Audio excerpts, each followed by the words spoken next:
하나님을 기대함으로 오신 줄로 믿습니다. 저도 하나님을 잔뜩 기대하고 있습니다.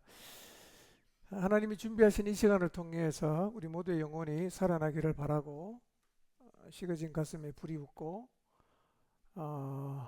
가슴에 열정을 다시 품고 우리가 걸어가야 될 길을 확실하게 찾게 되시기를 바랍니다. 제가 한 분을 소개 까먹었습니다. 우리 흥해침례교회 안한수 목사님, 또 거기에 부목사님 두 분, 세 분이 같이 왔습니다. 목사님 세 분 환영하겠습니다. 잠깐 나실래요? 네, 네, 감사합니다. 네, 네, 네. 동네가 좋아서 계속 흥하는 교회입니다. 예. 어,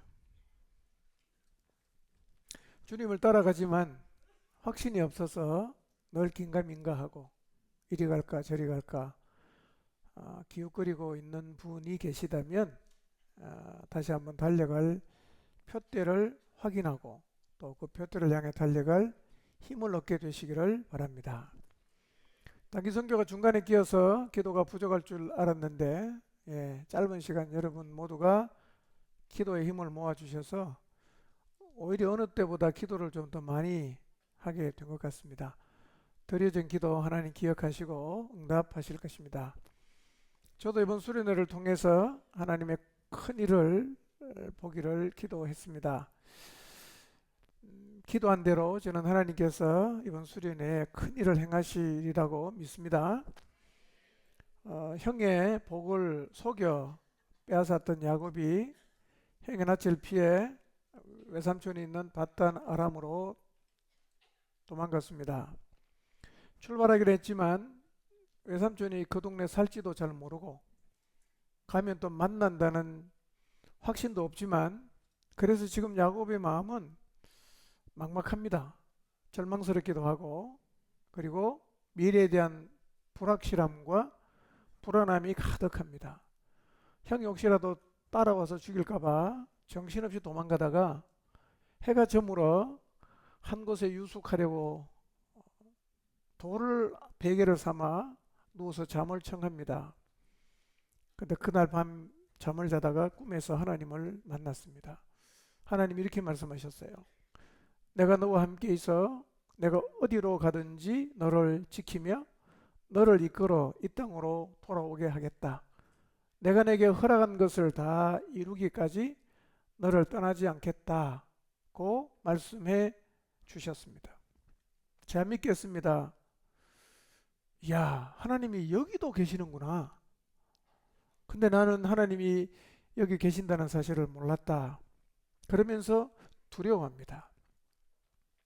그리고 중얼거리면서 이렇게 말을 해요.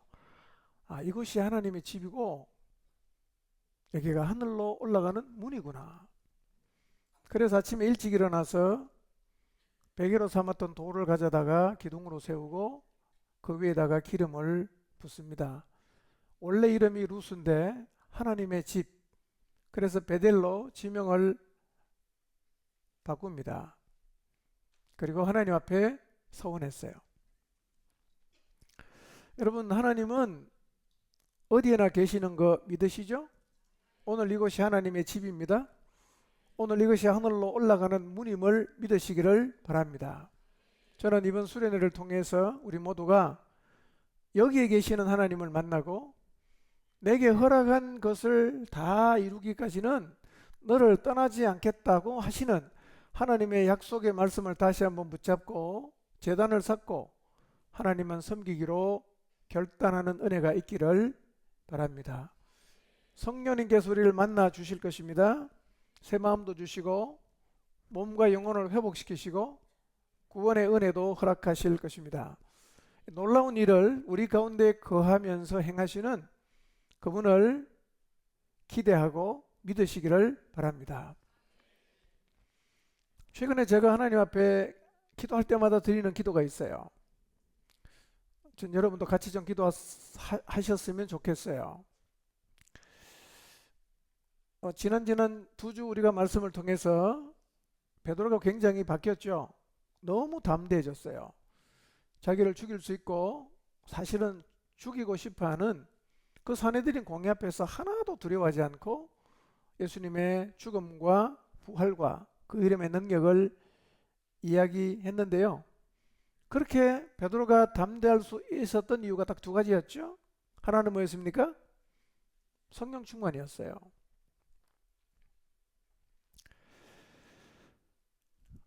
여러분, 성령 충만하면 왜 담대해질 수 있죠? 성령이 충만하면요, 믿음이 충만해져요. 성령은 우리에게 믿음을 주시거든요. 우리 안에 성령이 충만하면 하나님에 대한 믿음, 그리고 하나님의 말씀에 대한 확고한 믿음이 생깁니다. 그래서 말씀을 따라가는 게 하나도 두렵질 않아요. 설령 가다가 죽어도 괜찮아요. 성령이 믿음을 주시면 우리가 그렇게 변하는 거예요. 여러분, 한번 생각해 보시길 바랍니다. 여러분, 기록된 모든 말씀을 믿으십니까?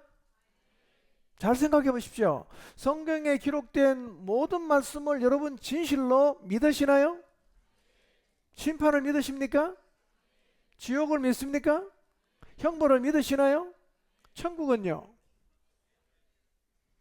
지옥 그림을 보여드리겠습니다. 예, 너무 좀 덜 무시무시합니까? 예.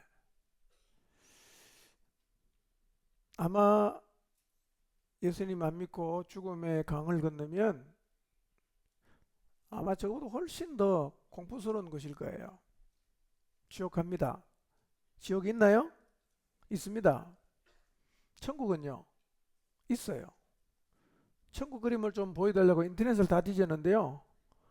마음에 드는 그림이 없어서 괜히 잘못 비춰주면 천국에 대한 이미지가 나빠질까봐 제가 안 골라봤어요.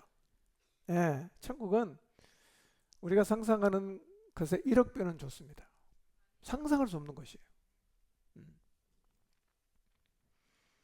이 땅에서 하나님 말씀을 따라 살아간 것에 대해서 하나님이 상을 줄까요? 안 줄까요? 주님을 위한 모든 수고는 헛되나요? 헛되지 않나요? 진짜입니까? 근데요, 이걸 진짜 믿으면 이 말씀 따라 살 수 있어요. 왜 못 사느냐? 긴가민가한 거예요. 진짜일까? 그 말 진짜 믿어도 되나?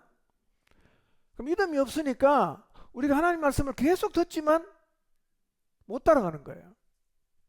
그러나 성령께서 우리 안에 흔들리지 않는 믿음을 주시면요,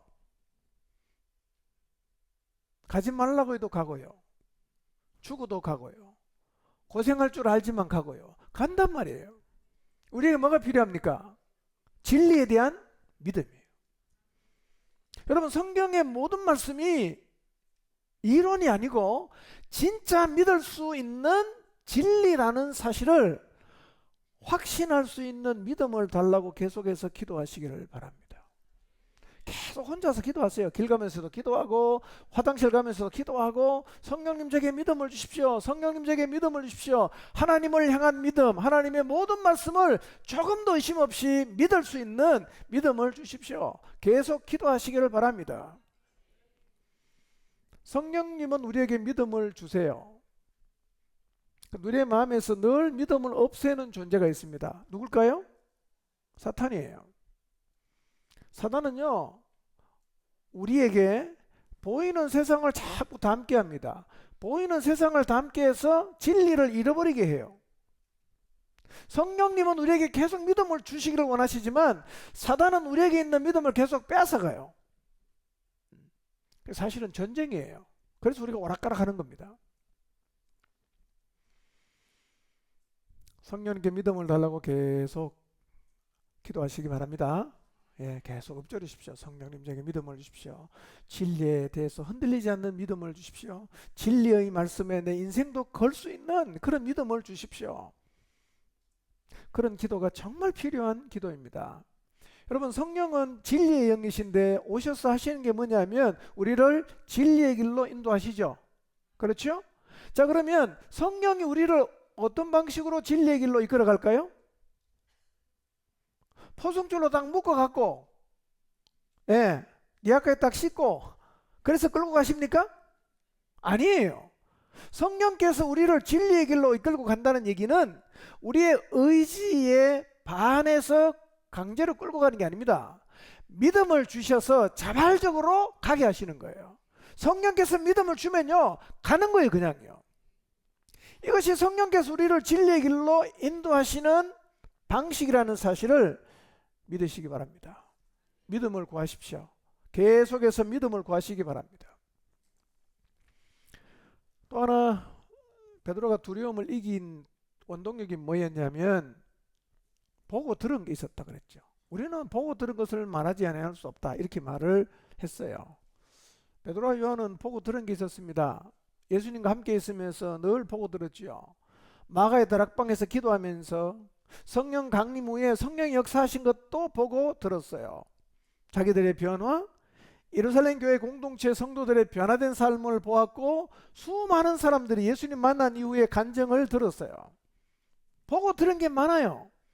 그러니까 담대하게 말할 수가 있었다는 거예요.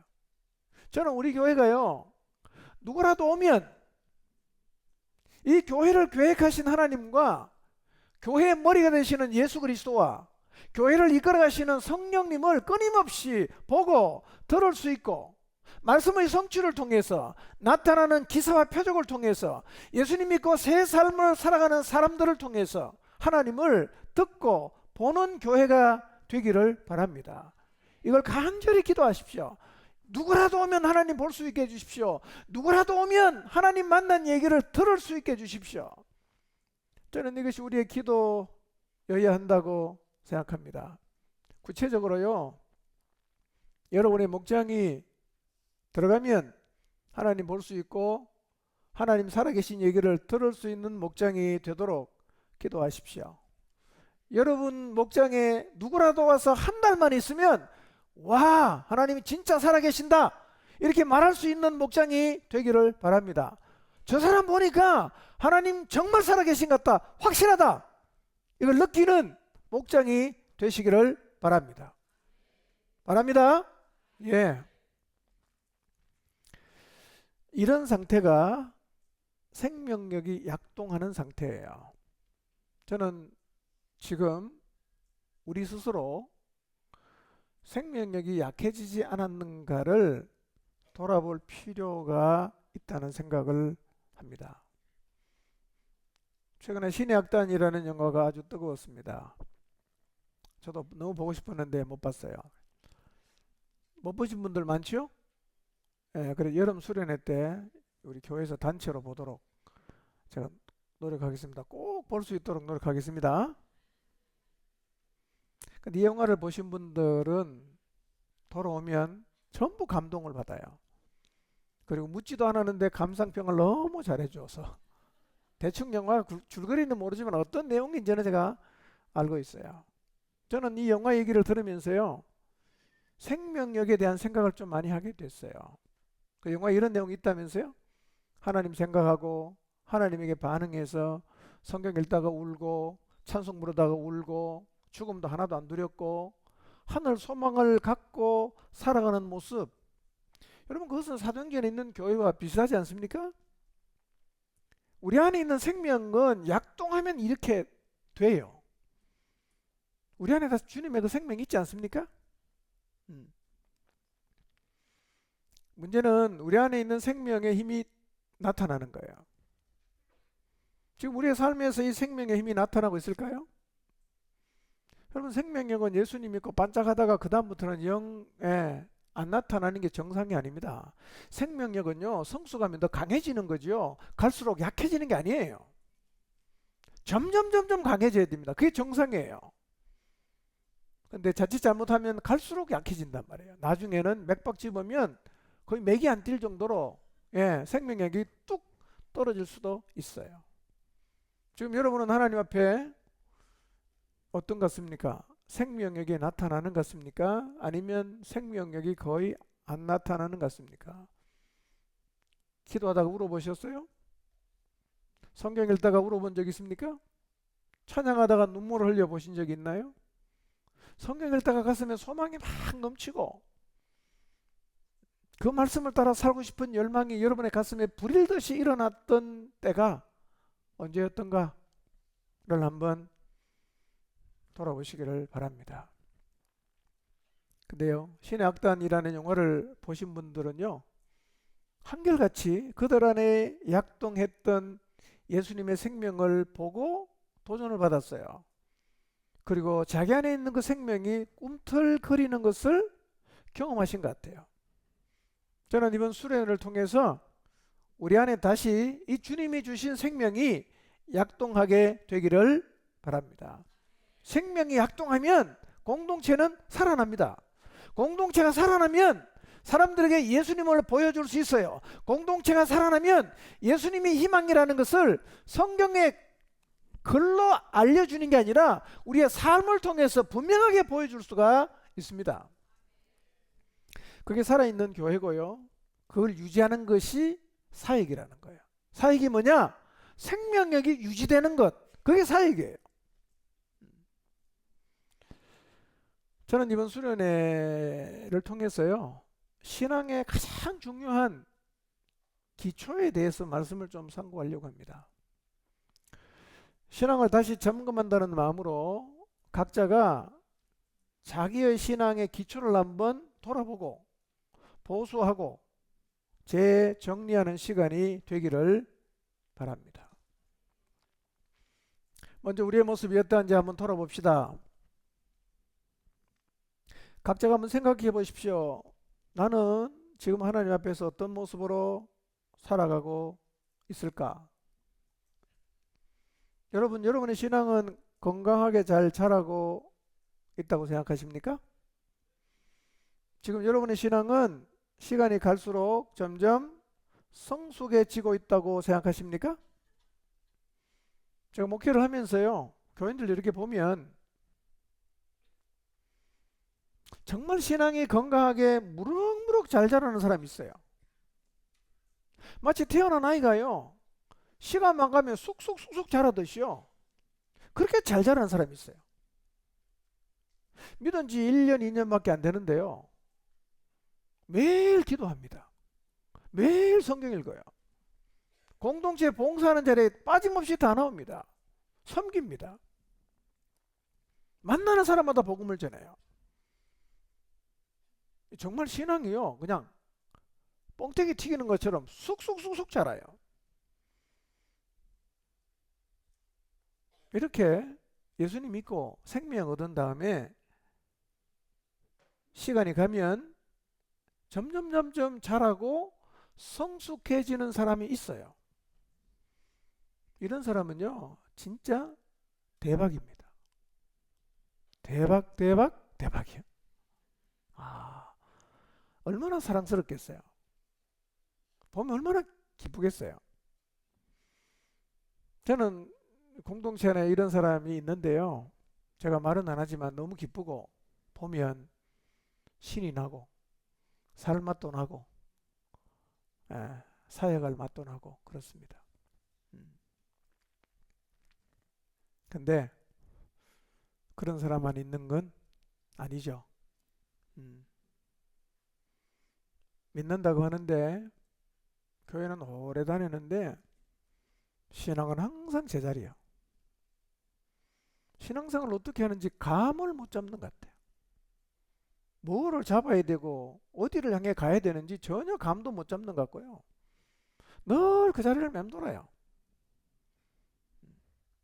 힘을 보태는 사람이 아니라 늘 힘을 빼는 사람이에요. 성실하게 지속적으로 힘을 빼요. 목자 힘을 주기적으로 뺍니다. 문제는 이거예요. 그런 신앙생활은 세월이 가도 계속 안 자랍니다. 안타깝게 짝이 없습니다. 늘 그 자리예요. 지독하게 안 자라요. 이런 사람 보면 참 고민이 많이 되죠. 어떻게 하면 될까? 어떻게 하면 저 사람이 좀 자라게 할 수 있을까? 그 첫 강의 제목이 질문이에요. 한번 읽어봅시다. 시작. 신앙이 왜 안 자랄까요? 아니 뭐 누구라고 지명 안 할 테니까 본인 스스로 생각해서 내가 저 질문을 받아야 될 사람이라고 한번 생각이 드신다면 한번 대답을 해보십시오. 왜 신앙이 안 자랄까요? 신앙이 왜 안 자랄까요? 여러분, 가정에서 애를 낳았는데 안 자라고 그대로 있으면 얼마나 그 부모의 근심이 되는 일입니까? 쑥쑥쑥쑥 자라면 얼마나 기쁨이 되겠어요. 왜 안 자랄까요?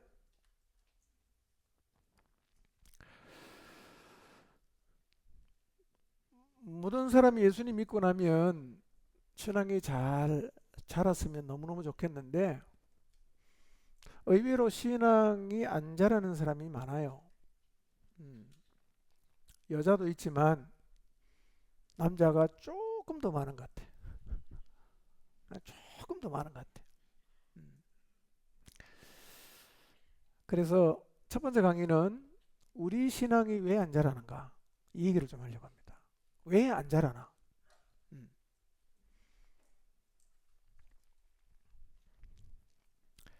신앙이 안 자라는 사람에게서 많이 나타나는 모습인데요. 한번 내 얘기인지 한번 들어보시길 바랍니다. 예. 말씀을 들으면 언제나 이성적으로 판단하고 처녀의 신분으로 아들을 낳아야 하는 부담이 있지만 주의 계집종이오니 말씀대로 이루어지이다 라고 했던 마리아의 고백이 죽어도 안 돼요. 죽어도 안 돼요. 내 계산이 안 맞으면 안 따라가죠. 하나님 말씀을 들으면 진짜 송이꿀처럼 달아야 되는데요. 말씀만 들으면 눈이 감기는 거예요. 말씀만 들으면 눈을 감고 있어요. 제가 이제 많이 좀 속이 넓어졌어요. 옛날에는 그 눈 감고 있는 사람 뭐 열불이 나갖고 제가 이름을 불러서 일어서라고 하든지 좀 그렇게 하고 싶었는데요. 이제 내버려 둡니다. 푹 주무시라고. 근데요, 그런 신앙은 절대로 안 자랍니다. 자랄 수가 없어요. 100년 가도 똑같습니다. 그래서 여러분 예배 시간에 제발 눈 감고 있지 마세요. 눈 뜨고 계시기 바랍니다. 예.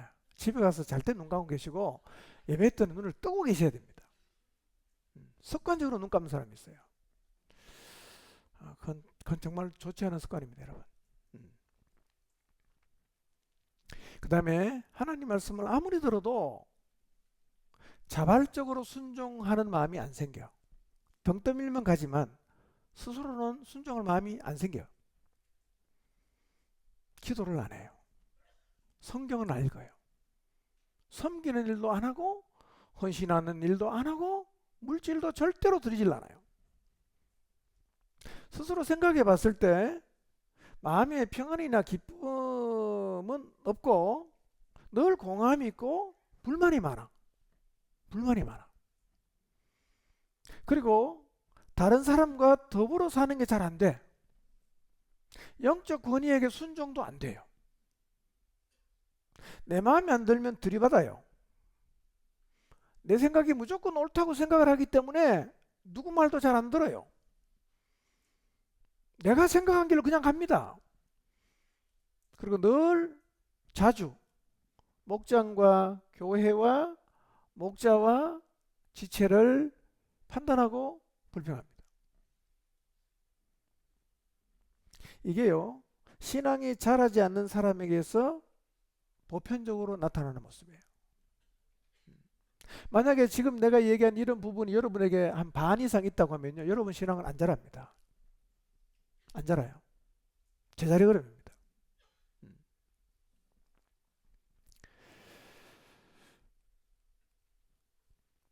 혹시 내 안에 이런 모습이 있다면 왜 내가 이런 식으로 신앙생활을 하는지를 고민해 보셔야 돼요.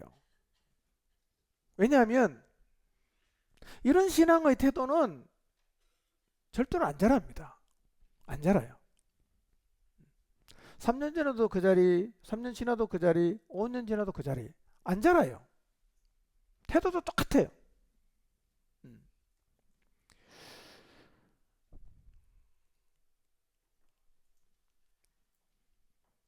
왜 이런 모습을 계속 가질까? 저도 사실은 고민인데요. 그래서 오늘은 그 이유를 좀 살펴보려고 합니다. 만약 스스로 생각해 봤을 때 예수님 믿은 만큼의 신앙이 안 자란다면 오늘 말씀 속에서 해답을 찾게 되기를 바랍니다. 자, 신앙이 자라지 않는 이유는 뭐 너무 많겠지만 오늘 저는 크게 세 가지를 말씀드리려고 합니다. 하나는 뭐냐? 정서적인 문제입니다. 이 정서가 많이 망가지면요 신앙이 안 자랍니다. 관계가 안 되기 때문에. 두 번째는요 영적으로 무너져서 그래요. 세 번째는요 기초를 다시 찾아봐야 됩니다. 기초가 제대로 안 돼서 그럴 수 있어요. 정서가 심하게 왜곡이 되거나 영적으로 무너져 내렸거나 아니면 신앙의 가장 기본적인 기초가 안 되면 신앙은 안 자랍니다. 자, 하나씩 하나씩 살펴보겠습니다. 신앙이 자라지 않는 첫 번째 문제는 정서적인 문제입니다. 정서적인 문제 때문에 신앙이 자라지 않을 정도면 이것은 왜곡이 좀 심한 경우입니다. 모든 사람은 어느 정도 정서의 왜곡은 다 갖고 있습니다. 그거 없는 사람은 없어요. 다 있어요. 근데 그런 정서의 왜곡이 공동체 안에 있으면 자연스럽게 치료도 되고 회복도 돼요. 그런데 이것 때문에 신앙이 자라지 않을 정도라고 하면 이건 왜곡이 좀 심한 경우입니다. 그리고 왜곡의 정도에 따라서 회복되는 시간이 길기도 하고 때로는 짧기도 해요. 제가 이렇게 보니까요 왜곡이 심한 경우는 신앙이 잘 안 자라요. 왜냐하면 관계가 잘 안 되는 거예요. 관계가 시각 자체가 너무 왜곡되어 있었어요. 아무리 바라는 말해도 삐딱하게 보기 때문에 대화도 잘 안 돼요. 자기 것만 계속 얘기합니다. 근데 이거는 뭐 오늘 제가 다 다루기 어려운 게요. 금요일 오후에 이 부분에 대해서 특강을 합니다. 이번 주제가 뭐냐면 나는 왜 이렇게 행동할까? 신앙생활 하면서요. 나는 왜 다른 사람과 다르게 생각하는가? 왜 나는 다른 사람하고 다르게 해석하는가? 나는 왜 다른 사람하고 다른 행동을 하는가? 이런 부분에 대해서 의문을 가져본 적이 있다면 내일 오후 4시부터 합니다. 특강을 마음을 열고 한번 들어보시기를 바랍니다. 여러분 어린 시절 자라오는 과정에서 정서가 망가지면요. 이게 평생 상황과 사람을 바라보는 시각과 행동에 영향을 계속 미칩니다. 예. 제일 안 좋은 케이스는 부정하는 케이스입니다. 부정하면요. 영향은 계속 받는데 이걸 부정하기 때문에 안 고쳐집니다. 제일 심각한 게 부정하는 겁니다. 난 너무 행복하게 살았어. 난 행복하게 산 거 다 알잖아. 본인 행복하게 살았대요. 이게 좋은 게 아닙니다. 이거는 무의식 세계 속에 있는 그 왜곡의 영향을 계속 받는데 본인이 괜찮다고 생각하기 때문에요. 개선이 안 돼요. 제일 나쁜 케이스입니다. 그래서 정서의 문제는 해결에 가장 필요한 게 뭐냐면 자기를 보는 거예요. 인식하면 돼요. 그럼 정서는요. 인식하면 그때부터 고쳐집니다. 인식하면. 인식하고도 시간이 많이 걸리는데 인식을 못하면요. 진짜 죽을 때까지 못